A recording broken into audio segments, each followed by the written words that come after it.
hebben nog minder kans dat ik ga blijven. Hallo en goedenavond allemaal. Ik ben hier om iemand te presenteren en omdat hij het zelf ook in het Engels zal doen, zal ik zo dus ook overgaan naar het Engels.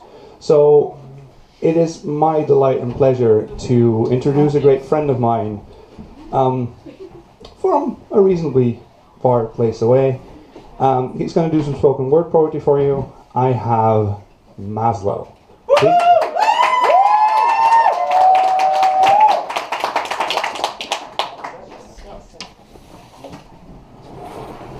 Thank you, Rick. Hi, everybody. I'm Maslow. How are you all doing tonight? Yeah? Good. How many here have been to a poetry reading before? Ooh, 1, 2, 3. Wow, nice, nice. How many here write poems?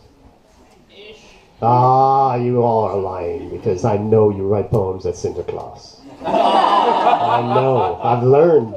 I've lived here long enough to know.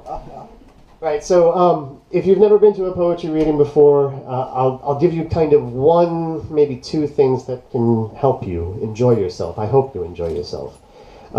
If I say something in the middle of a poem that you really love and you don't want to let it go from your head, you can snap. It's just something that people do. So if I say something in the middle of a poem and you like it, then you can snap to it to say, yeah, that's me. You're speaking to me right then, and that's great. At the end of poems, you can clap and all that, but if it's in the middle, clapping is kind of weird. So snap if you if you like it. And the other thing is, this is a bar. It's a working bar in some way. So if you want, sorry, the bartenders are working hard. What I mean is, don't feel obliged to stay sitting. You can go and get beers, go get your drinks on. Don't sit there and don't make it a library. This isn't a library. It's a bar. Yeah. Yeah. Exactly. I like libraries. Yeah, but this is a bar. even with a poet. Right, so I have a bunch of poems for you, and they run a wide array of subjects and styles, and I'm going to start off with a poem that I've written a while ago, and it's about art in a sense, because poetry is art, of course, and what happens is that you kind of have to say, if you really want to make art, somewhere along the line in your art, you have to say fuck you to something. It either has to say fuck you to the establishment, fuck you to the person that tells you that you can't do art, fuck you to the teacher, somewhere. But you have to say it, and you have to try to think, is my art saying fuck you to somebody out there? And if it is, then it's probably pretty good art. And that's true. I can't read very well, so I have to use, because I'm old, glasses. There is no M in art. MTV manufactured music, marketing companies selling art as popular, as new, selling art like a product, like processed cheese. Selling art because the artist is pretty. Selling art because it is safe for children. Safety wraps shrink to keep unwanted freedom from getting in. Clear to let the visions of low-grade carbon intelligence out. There is no M in art. There is no O in art. Opinions only objective on official letterhead, only justified by random letters found after a name or on pieces of vellum framed on the walls of cubic offices. Objectionable material found and media alerted. Artist, terrorist, victim of mass damnation, damn nation, damn populace, damn innovation, damn Darwin, damn freedom. Only safe art allowed. Dictated by dollars and cents, dictated by endowments and contracts, deals made only with safe, controllable artists. Combustion flames the fires long held in check, poker stoking long cold embers. There is no N in art. Nightmares never need to be known. Now new nothings made famous from happy anger slants on old emotions. The edge is never blurred, always sharp, dagger balanced tip on the destiny. Bounded on all sides with endless green. Rehash the old and fall to green. Reinterpret the old and fall to green. Remix the old and fall to green. The 3 R's of success. rehash, remix, and roll over to accept the cock media prit shoved down your throat for your greater advancement. No couch, not rape, no roofies. This is career advancement. This is the greased palm, a laundry to wash clean your art. There is no E in art. Even Elvis eventually succumbed to the high tour environment to keep his hunger abated, to feed maple syrup cherries to old housewives, to keep elapsed minutes moving slowly, dragging snail slime trails on cement bricks walked long ago and walked daily by unknowns, fragile, shelled for scraps of coins and back doors for bones to play life, to garner life's needs. Boulevards broken down, broken pavement, cracks travel.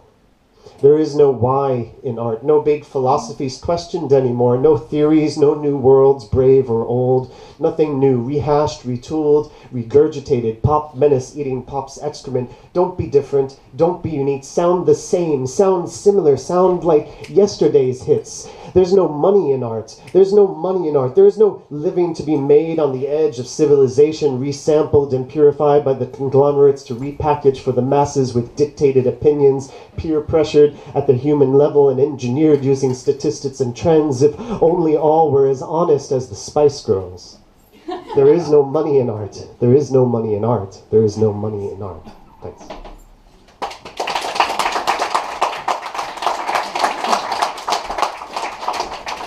Thank you.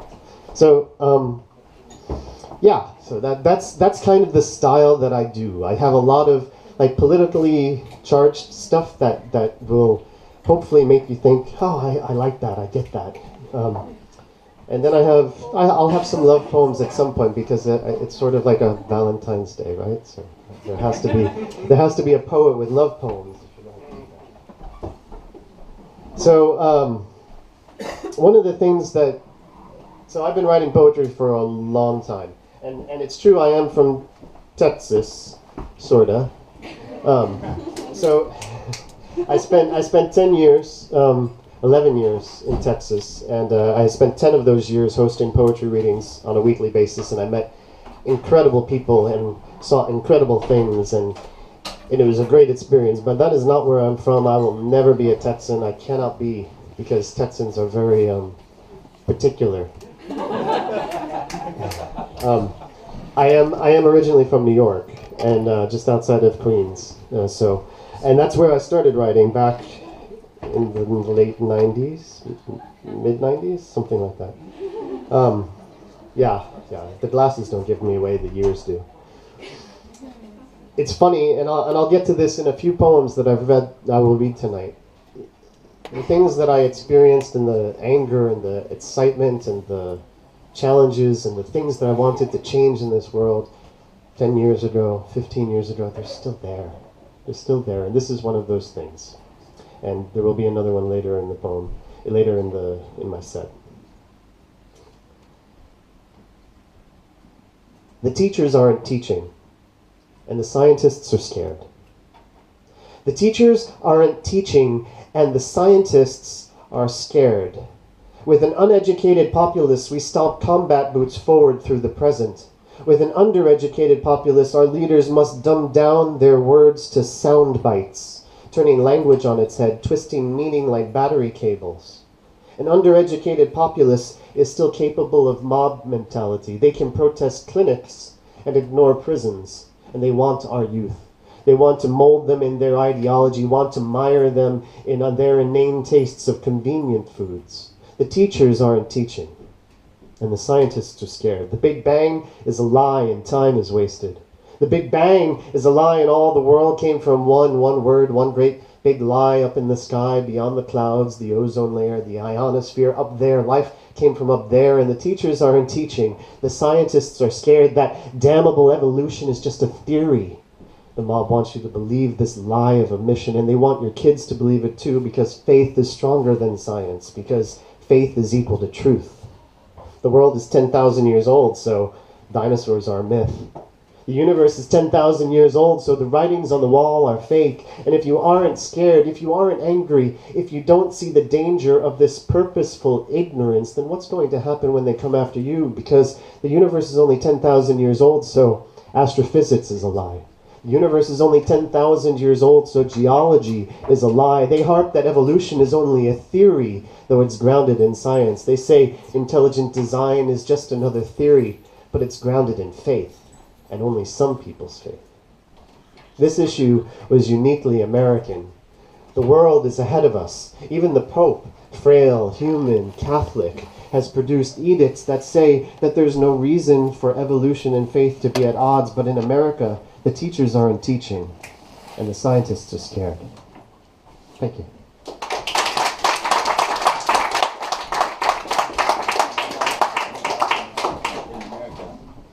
Yeah, so it's very much different. I'm so happy here. I'm much happier here. It was one of the things that I realized once I moved here, was that I was really angry in America with all the things that they were doing. And I'm from there, and I can't really change it. The Dutch have an image that the Americans are pretty, Yeah. Well, even what you will experience, the Americans that you will meet here are thousands of times better than the Americans that will never leave the little town that they've never left in their entire life, and they still vote. So it's not that they shouldn't vote, but they just are not. Yeah, it's just different. Right. So, 2 political poems. Angry gets me energized. Now I want to go a little bit softer and talk about love and Valentines and things that happen and things that should inspire. I hope this inspires some people or helps. So this is going to be a set of 3 poems, and I'll introduce them. But this one is a little bit shorter. It rained tonight, at slanted angles in the wind. I'd thought of you before it started. Thought about the storms we'd seen roll in. I thought about our dinner date where thunderheads drove us back searching for cover on a Jules deck. I thought about that eastern road we took in the dark time where the rain's end was ours. And then it rained tonight. At angles in the wind under the lights, and I thought of that night when the lights went out, and we sat on the bench seat of a car with no wheels, defiant, together, alone, and I thought of you in that sundress, soaked and shivering, and I missed you. So I stood and danced and held my arms up to the sky as the raindrops tapped my forehead like wet kisses in the night. Thanks.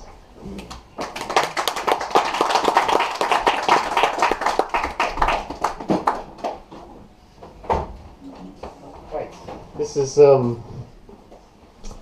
is more funny.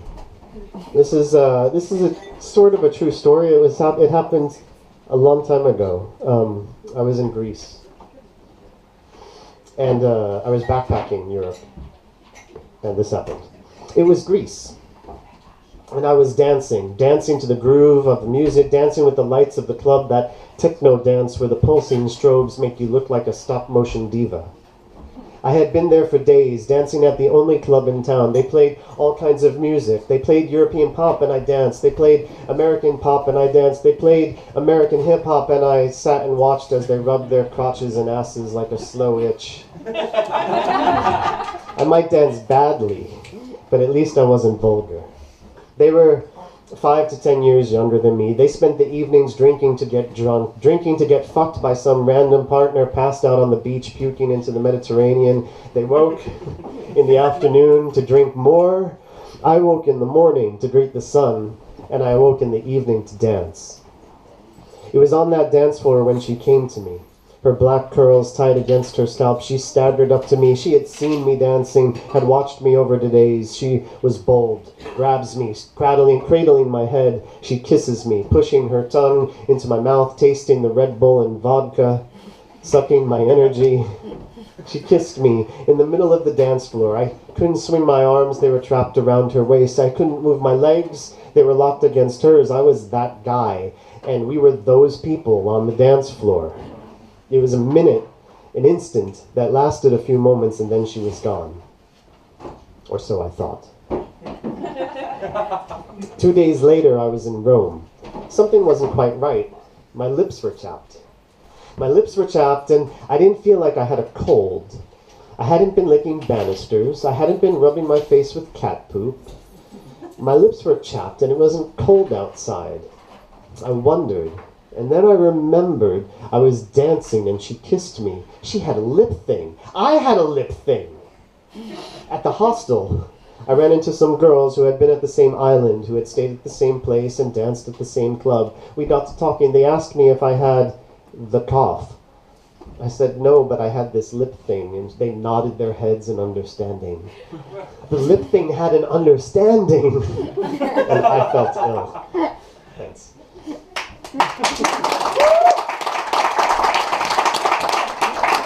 So beware of getting drunk in Greece and kissing people randomly.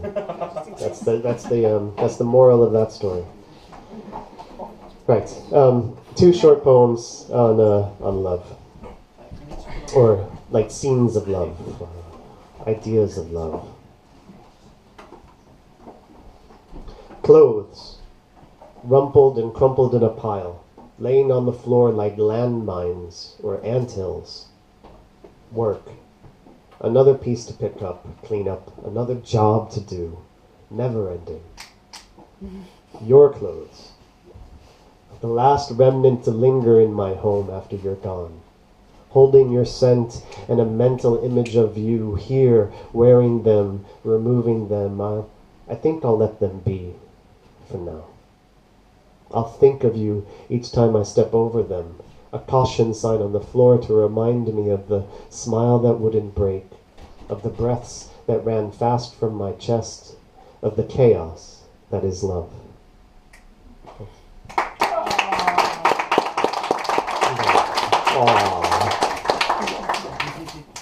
This is another one. My take on love is very varied. And always changing, still, it should always change. This is called The Bittersweet Taste of Almost.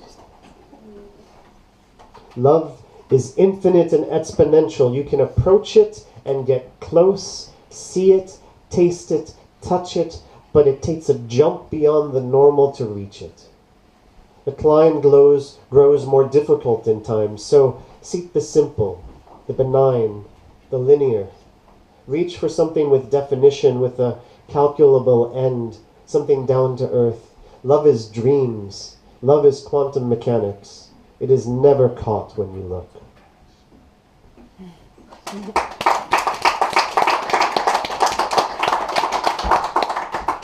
Thank you.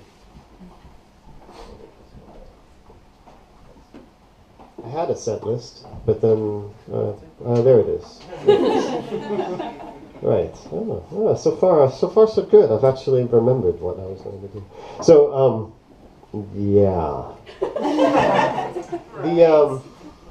The funny thing about poetry is that like when you start writing, you can't stop. And I don't necessarily write like rhyme or meter all the time, although I do have poems that are rhyme and meter, but I have poems mostly that have a rhythm, and you hear it, but you don't necessarily hear it as like a song. Anyway, this is one of my most recent poems. I wrote this a few months ago, and it's called Woke, and it seems really appropriate these days. I was woke even if my eyes was closed, old school woke. I was woke to the bees mysteriously dying, woke to the dolphins summarily being slaughtered. I was woke to the birds still unbelievably being lynched. Was woke to the alt-right when it was just in 4chan, when it was just YTMND, when it was just in zines, when it was just fascist skinheads wearing suspenders and ties. I labeled my food for vegans and celiacs. I didn't label my people. I didn't claim more people than I could hug. I corrected myself when saying you guys as if I had a tic. I stepped back from the light so that others could feel it. I bent down so that others could stand on my back to reach. Actually, I didn't even bend down until we agreed that I could do that without being patronizing. I was woke. was woke to being intersectional, was woke to my skin and gender being overprivileged, was woke to being an ally, was woke to dangers of cigarettes and unprotected sex, to the birth rates and insurance costs, the earthquakes and rising seas that were stealing the building blocks of pyramids. I was mad woke, y'all. Third eye blazing red, dry and irritated. I was woke to the meta of the privilege of knowing I was woke. I let that sit in. And every day I was able to get woke to a new meta. And I was so busy being woke, so busy getting woke, so busy, so woke, that it was all I was. Hey man, what's up? Oh man, I'm woke to this new terror in Terrorville. Yeah? Well, woke to this new horror in Horrorstan. Dude, I just got woke to the latest in injustice in Liberty Land. And I would meet other woke folk. And the woke folk would reinforce the wokeness, trading new awakenings like cards, fishing for enlightenment with culturally appropriate lures. Yeah, see, being woke had achievements. Woke had a pecking order. Living woke was unquestionable.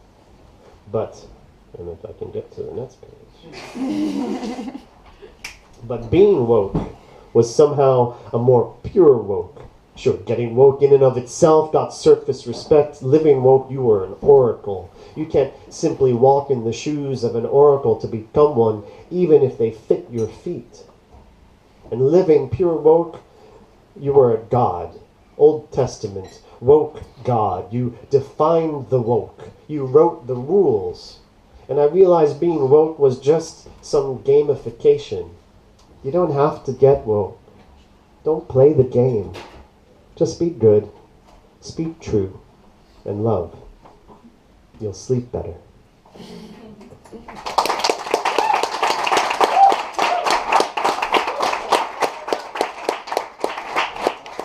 Thank you. How's it going? That's a lot of poetry all at once, isn't it? Like, you've gone from 0 to like 100 miles an hour, or 150 kilometers per hour, however. Something like that. How long have you been here again? Long enough to know that the speedometer only has kilometers per hour, so I just look at the sign and look at the speedometer and say, right, I need to go faster than that. So I don't live in Groningen, although I come here a lot. I like Groningen a lot. It's a pretty awesome city. So if you're not from here, then you can just be like, whatever. But if you're from here, you should be like, yeah, Groningen! Even if I say it not so great. But I live in Eindhoven because that's where I can make money. And poets gotta eat. Yeah, well, sometimes. Right, so I have a couple of what I think of as inspiring poems. Like, I don't know if the other ones are inspiring. I think that they're more like angry rants about like how the world should be better than it is. But this one I think is more inspiring, but it may sound to you like an angry rant about how the world should be better. But I can't help that. This is called it's called Self-Destruct and Rebirth. Maybe you were chubby in middle school, and the kids would make fun of you, call you names like pig or house, and you never shook those words out of your brain. So you grew your hair long and kept your head down so no one could see you smile because smiles didn't erase the extra pounds. Or maybe you had really bad eyesight and had to wear big, round, thick glasses, and the kids called you Four Eyes, and you were always picked last in gym class, so you buried your head in books because they didn't care how close you looked at them, and they never pushed your hands away. Or maybe you were the last one to grow facial hair, or the last one to get a bra, and you could never shake the stigma of being slower, less than, smaller, weaker, less than, different. You loved yourself, but it was mostly in private, like your smiles were a bullseye. Or maybe you were the most popular boy, or the most beautiful girl in school, and every day you'd walk on eggshells because every day you'd need to do ugly things and maintain status. Those days felt like treadmills, and those years started in September and ended in June and still felt longer than 12 months long, and you couldn't wait for the summertime to come because you didn't like school so much, but you loved to learn and to study. Every year you saw the same faces growing prettier, the same bodies growing bigger, and you were always pig. You were always Four Eyes or Weasel or Skids or Freacho somewhere deep down inside, and you could never shake those names away. Truth exists in 4 dimensions and for all 5 senses. You see it, touch it, remember it. Sometimes truth has an expiration date. Sometimes truth no longer applies. You were a baby, true, until you were a toddler, also true. A toddler until you're an adolescent, and so on, until the truth of what you are breaks down to the most basic of terms, human, alive. So when you come up to a threshold, remember to hold your breath. Make an entrance. It's your best chance to inspire those antiquated truths. But what if you never have a threshold? What if every day your life, the people you met were the same people you saw in middle school, so that every day you were reminded that you were once called pig or Four Eyes or stinky. Every day you were reminded that you were vulnerable. And you could never shake those words, never redefine yourself when a simple trip to the grocery store returns you to your classmates' taunts. And no matter that you lost the weight, or that you took showers every day, or that your job let you be so much more than a kid in dirty gray sweatpants, and no matter the years of therapy or the cocktails of drugs, you could never shake away those words, and you just wanted to hide from yourself again from time to time because you were so good at hiding from other people, so you kept yourself inside yourself. Never being able to get to the outside, you're never going to be able to see that real truth. Remember, truth can have an expiration date. Sometimes life can just make it happen and cause it to expire, and sometimes you can force it to expire yourself. Strap on the rollerblades and head to the gates of the roller coaster. Look down and be scared like you were when the swing went so high it lost tension and you would free fall until the irons caught you. There's only steel below and a threshold up ahead. With an open gate in front of you, the smallest of nudges will send you down faster than the chasing past truths, old words lost in the scream of wind, moving so fast, blurs of color mashed together. Turn your head if you want to focus, stare forward to catch glimpses of the future. Tears of life escaping from your eyes if they're open. Life is beautiful. Life is change. Tears of beautiful change escape from your eyes. Open your eyes. Forget old truths. Forget old words. Your brain can learn new things. So give it a whole new you to learn. Self-destruct and rebirth.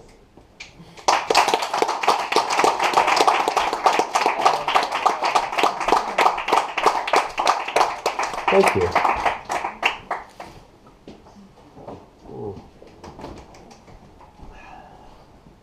So for 11 years or 10 years or whatever I said, it's true. Whatever I said is true.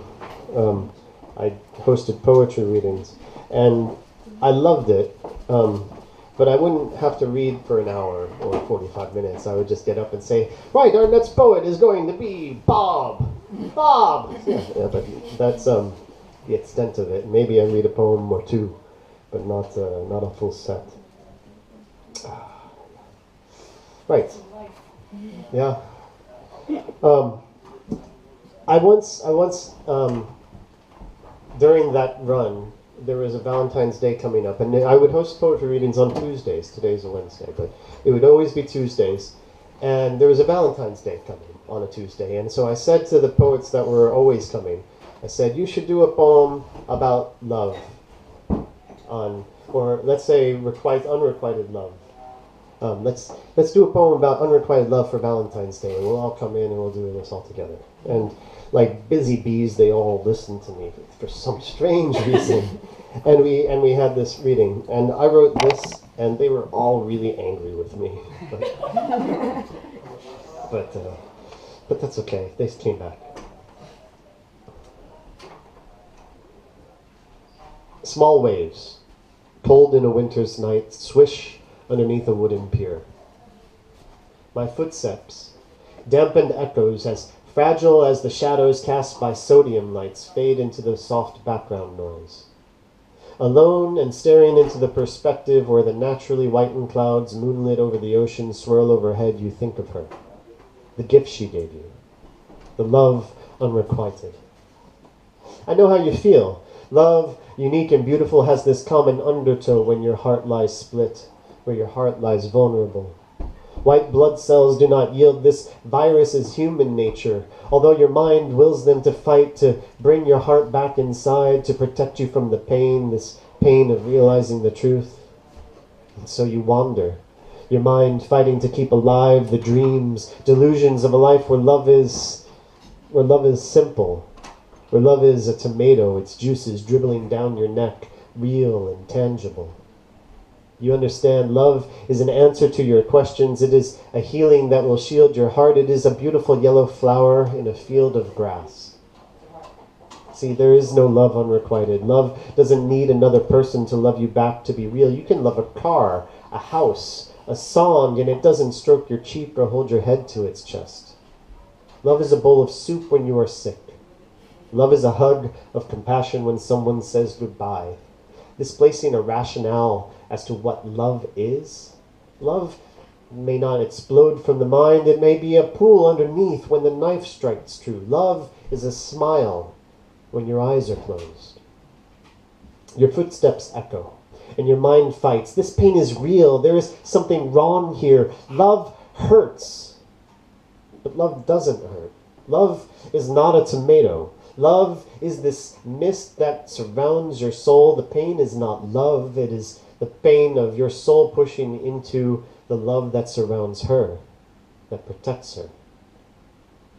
The icy damp wind turns your head away from that perspective where the naturally whitened clouds cast a soft glow behind you.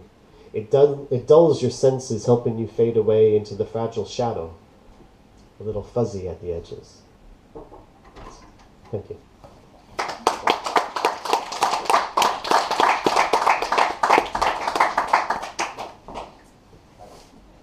They didn't like it because I said there is no love unrequited in that. And I told them to write an unrequited love poem. I'm a mean person. I need to check in here. So this is the second poem. It's funny. I don't get to do this all that often. It's surprising, right? In the Netherlands, I did get to host poetry readings in Amsterdam when I first moved here. And I love doing it, getting to read is always a lot of fun. But I don't go through all of the things that I've written over time, and I have a lot in this book, and I have a lot of other books. And then I found this poem as I was looking through it. I was like, oh my God, I wrote this before Obama, and that's a long time ago. And then I read through it. I'm like, shit, it still sounds like I could have written it today, which is sad. So this is going in a different direction. We are in the process of losing our freedoms. Some are long extinct. Some have come, gone, and come again. The freedom of speech is under attack. The freedom of the press is under attack. Freedom of religion, freedom to assemble in groups. We are in the process of losing our freedoms. There isn't an ad campaign for this war on freedom. No clever buzzwords or slogans. The war has been brought by lawyers, prosecutors, appointed government workers. The war has been paid for by taxes and corporations. The freedom to buy medicine abroad is under attack. Soon, if industry starts losing money, the freedom to seek medical help and surgeries outside of the U.S. will be too. Lawsuits that take years to process, and we are in this process. We are losing our freedoms. Journalists are guilty of contempt. Hackers don't have the right to look at software. The new steroid will be surgery. Bootleg DVDs and CDs support terrorists, apparently, but the IV oil drip for what remains the unspoken truth. The freedom to choose should not mean limiting the choices to A, B, C, or D. Freedom to speak should not mean only on approved subjects in the approved language on a pre-approved day at a pre-approved location. Freedom of religion should apply to the flock and not the proselytizers. Don't market your religion to me, just kill yourself. We'll all remember you as a martyr. Freedom shouldn't have term conditions, term limits. Freedom is too fragile today, hanging on like an endangered species. Let freedom rut. Let it multiply. Its habitat is too large for any pen, and it will not survive in captivity. In the wild, the only thing that freedom breeds is freedom, and anxiety in the people who treat us like children.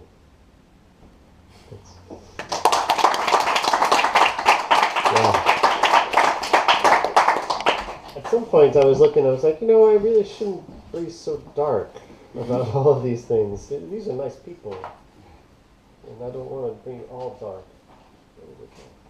So I have an interactive poem.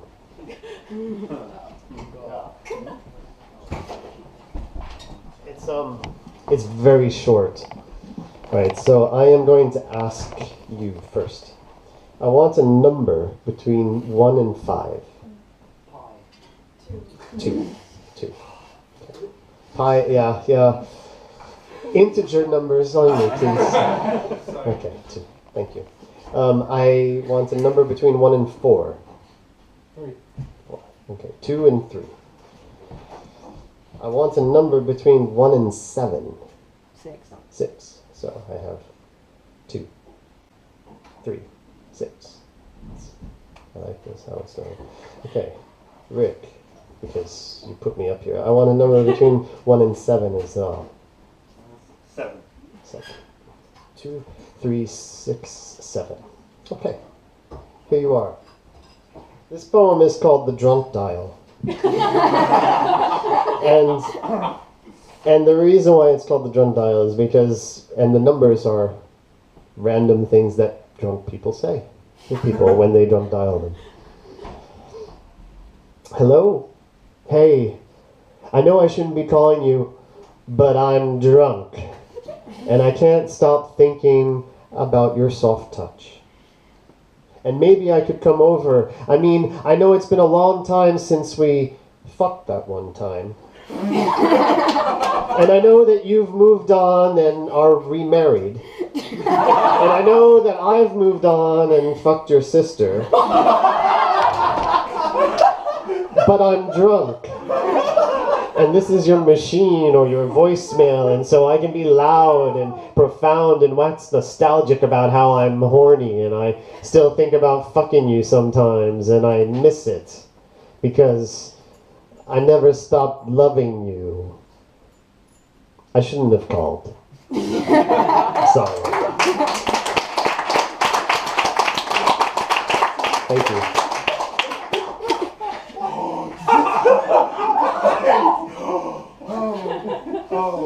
That clicked way too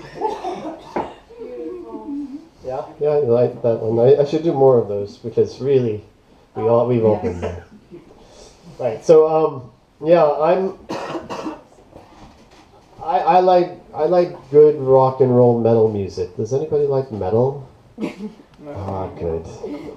Yeah, that's good. That's good. I don't only like metal, but I do like metal. I've been around long enough that I had some really good years with metal, and I can remember them still somehow. And what I noticed is that there was a period of time where I would go out and clubs would advertise 80s nights, and I thought, oh, I remember my 80s. That was like, Slayer and thrash metal, and like, yeah, I'll go out to 80s, and no. No. And so I wrote this poem because, I was angry with this. In the 80s, I was adolescence bundled into a skinny, wiry frame, BMX riding, hell on legs, wheels, and everything else. I found God and found religion wanting, and I found music, a music of my own, and never looked back. The first song I remember was on the radio, and I remember it not because it rocked or anything. I remember it because Paul White knew it too, and we would sing it together. I think it was 3rd grade. I remember the 80s. I remember my 80s.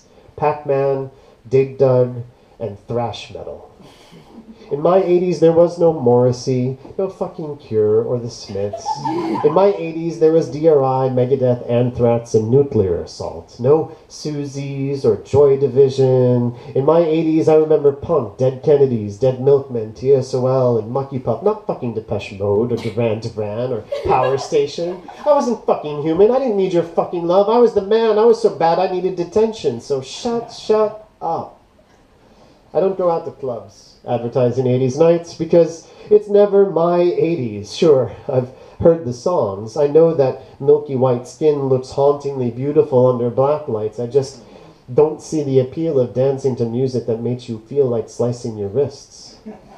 The only 80s pop I remember featured Captain Lou Albano or Samantha Fox or Michael Jackson, so I avoid 80s nights. I find them woefully lacking. When I pine for my youthful self-loathing, I just sit back, close my eyes, and fade to black.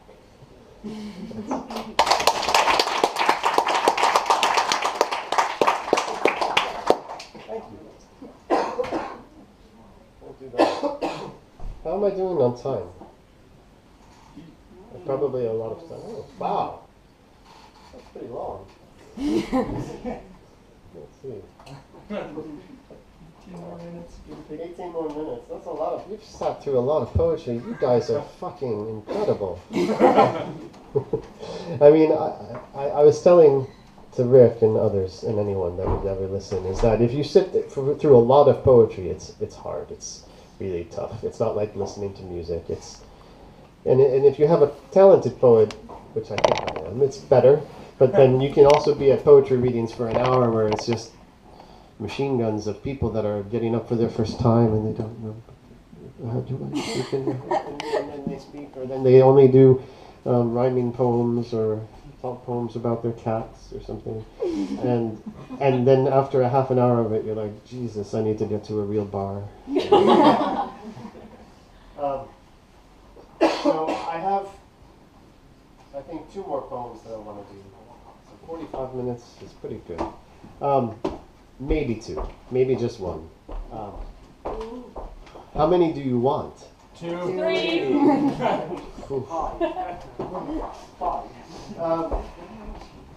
Infinity. Yeah, that's a challenge. I have so many to choose from. All right, well, so I'll tell you a story. It's a long story, and then I'll read the poem. I had a girlfriend back in Texas, and she and we were at her family's house, and she said something to me, and I started laughing, and it was about my penis. And normally you wouldn't laugh about your own penis because it's your own, but it was funny because it wasn't really true. It was more like an abstract idea, and then I was like, I can write something about this. So I wrote a poem about my penis, and it was a poem that my penis was able to speak. What would it say? And people really, really connected to it in a way much better than most of my politically angry, like, you should listen and change the world. They just liked the penis poem. And so as any good marketeer will tell you, if somebody likes what you're doing, then you do more of that. And so I wrote another penis poem, and then another. And then I had a collection of penis poems that were just pure silly, and like I said in the very first poem, maple syrup cherries that I thought were funny. So I will read a penis poem for you. It is not the first one because it's in a different book that I didn't bring with me, but it's actually one of my last ones. And yeah, they're almost all the same. So the subjects are different, but the penis is the same. So, and they all start out, if my penis something. And so sometimes they go in different directions than you would think. If my penis had a job, he'd be a high school janitor with a key ring full of keys and a little dark closet to hide inside. If my penis had a job, he'd be a detective Miss Marple would compliment my penis on how clever he could be. If my penis went to trade school, he'd study to be a legal secretary, planning for a life of taking dictation from other pricks. If my penis had a job, he'd be an astronaut. If my penis had to work, he'd work the night shift. If my penis had a job, he'd be a pop music video director. My penis would have shot Losing My Religion very differently. My penis envisions new paradigms for the 21st century. My penis would want to manage a toy store. My penis would not work in fast food or quickie marts. If my penis had to work, he'd be a salesman. He'd sell you socks. He'd sell you caps. He'd sell you used tires. If my penis had a job, he'd be a man with a van and he'd advertise on Craigslist. If he had to work, he'd be hungover on Fridays and drunk on Mondays. He'd punch the clock like any regular Joe. Let's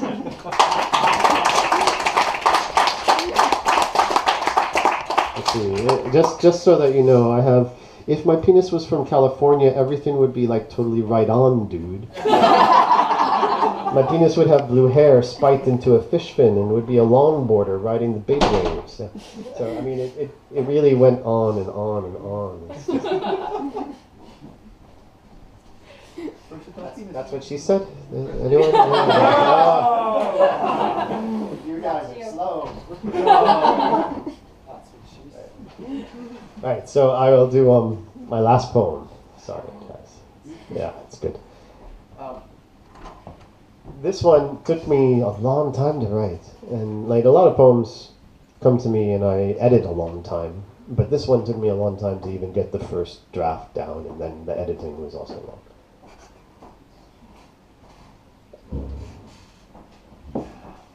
So it's a blues poem, and if you know anything about blues, it's like, my old lady left me, she didn't like what I was doing. My old lady left me, she didn't like what I was doing. My old lady left me, and I know I can do whatever I want. That kind of, that sort of metric of rhythm.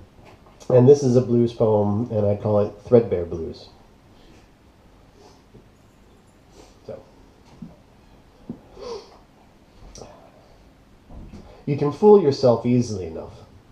Dropping subjects in your monologues that hit too close to home. These blues that you can't shake off, that don't come from a single place. Enveloping your days and nights, enveloping your thoughts. This is not some country talking blues. This is not some rainy Saturday was gonna be a picnic blues. These are threadbare blues. The kind of blues that make you feel like jerky stretched across bones. The kind of blues that build up over a long, long time. Threadbare blues. Ragged, holy blues. Yeah, you can fool yourself easily enough. Ignore the voices long enough and they'll go away. It's not a lost cause. You got your health, or maybe not. Maybe you just haven't seen the doctor in a few years. You tell yourself that it's okay. You've got your family, or maybe not. The older keep disappearing, living or dead. The younger moving too fast to keep pace with. You tell yourself that there's still time. You've got a job. You tell yourself it doesn't suck away your life, or maybe it does, giving you just enough reason to wake up each day, just enough money to pay some of your bills. You've got all these things, but they ain't quite right. You've got all these things, and you keep shaking that negative, trying to develop something worthwhile, trying to knock off the last remaining fears. These are not the blues that come from someone dying. These are not the blues that come from your lover leaving. These are not the blues that come from bad grades. These are not the kind of blues these are the kind of blues that gather like river deltas, that build up like mountains, the kind of blues that has time as an ally.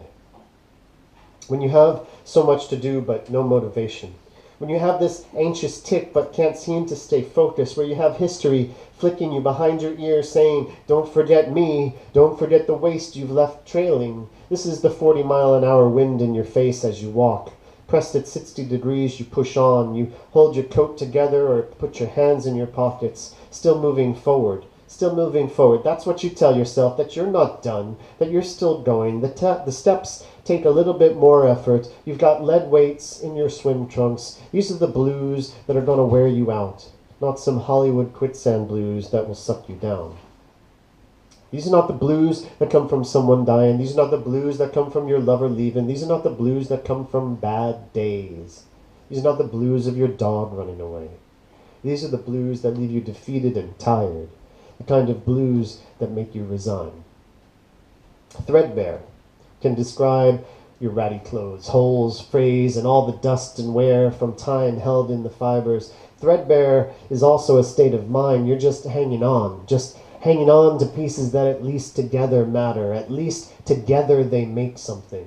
Threadbare blues are making those holes bigger, nipping at the frays like a house cat, losing the pieces until they just disappear. Take a walk down any city, down a street in any city in America, and you'll see folks living on the edge. You'll see ghosts walking in their shadows, threadbare folk, a hair's breadth away from being memories. Some will sport makeshift signs, trying to honor God by getting clean. Veteran and homeless and have kids. The man calls out, "Can you spare some change, or perhaps your leftovers?" As busy sheep herd themselves past, away from their dinners out and to their insular homes, these signs and placards and raspy calls of our society, the American society that grows more threadbare with fertilizer as money, sowing sustainable inflation to keep control over those of us who feel with feet on the pavement and hands in the dirt. These are not the blues that come from someone dying. These are not the blues that come from your lover leaving. These are not the blues that you can shake off like rain. These are not the blues that leave you doubled in pain. These are the blues that gnaw at your edges. The kind of blues that only you can see. The kind of blues from whom you'll never be free. Yeah, but you can fool yourself easily enough. But these blues, these threadbare blues, just keep coming back. At a moment of weakness, at a moment of pain, when you're stretched thin as plastic, as clear as glass, you're left with your ego in shambles, left with your shoes full of holes. The future you look towards is cloudy, and the present is just this threadbare blues. Thank you. Thank you very much to Cleo and to Rick and everybody. My name is Maslow, and and come talk to me. Thank you.